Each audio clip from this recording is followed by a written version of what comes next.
Welcome back, everyone. Well, you know, you've heard me say it many times. We're so lucky to live in an area that has such a rich history. And part of the rich history of Saratoga is the YMCA.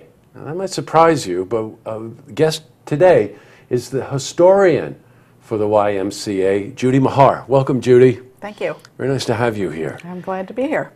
Judy showed me some of the material that she's working on to kind of chronicle the events over the last 150 years, because 2016 is the 150th anniversary of the YMCA in Saratoga Springs. And I just want to read from something, that a quote that she put on a presentation she gives. The Y has touched the lives of virtually all Americans. It gave the country basketball and volleyball. It also pioneered camping, public libraries, night schools, and teaching English as a second language.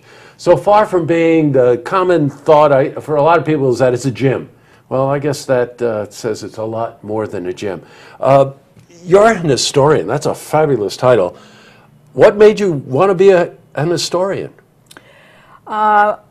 When I first started work at the Y, I came across a lot of old pieces, minutes, board minutes, trustee minutes that weren't in really good order, and I thought it would be nice to put them so that people could use them in the future, and if they're researching something, they could find it easily. I also came across photos and all kinds of posters and things, and I've just always been interested, since I've lived in Saratoga, about the great history here. Yeah, nice. Now, let's go back and walk through history. Now, Judy's going to come back a couple of times because there's a lot to cover here.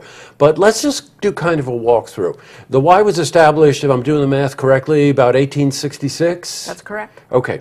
And at that time, the YMCA is an acronym for Young Men's Christian Association. So it actually started as a non-denominational organization with leanings to help young men avoid the trappings of alcohol and women. And gambling. And gambling. Oh, okay. Well, what's left? I just want to know, is there anything left? No. And didn't have a permanent home at the time, right? No, the first several years until the structure was built on Broadway in 1901, the YMCA leased space on almost every block in Saratoga. Wow. At some time. Mm-hmm. Now, the building, and there is a building on Broadway that says Young Men's Christian Association on top, right on Broadway. That was the first permanent home for the Y in Saratoga, correct? Correct. Got it. Okay. And the what was the makeup of that? The street level of that building, like everything that's there now, was retail space. The top 4 floors were office space. There were parlors. There were reading rooms. One of the big concerns for the young men was to have a place for Bible study. Mm-hmm. And there were probably about 25 rooms that they rented for either men passing through or people who had no place to stay at the time. There was a gymnasium. There was a swimming pool and mm-hmm. Bowling lanes. Mm-hmm. Wow.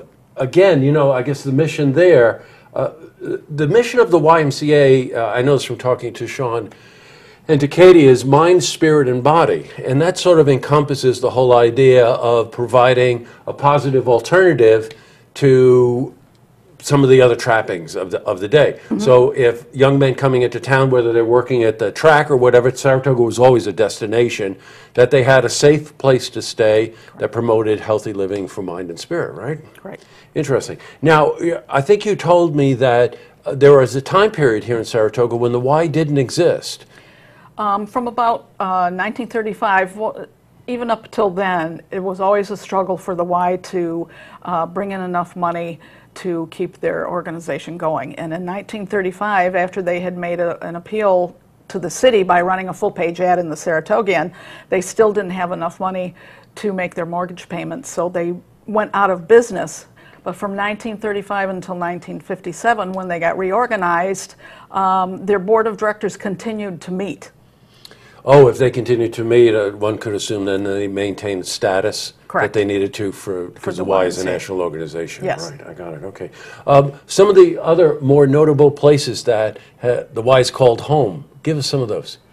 They have had space. There's the Jockey Y, which out the track. is out by the racetrack and is still on Union Avenue. Mm-hmm.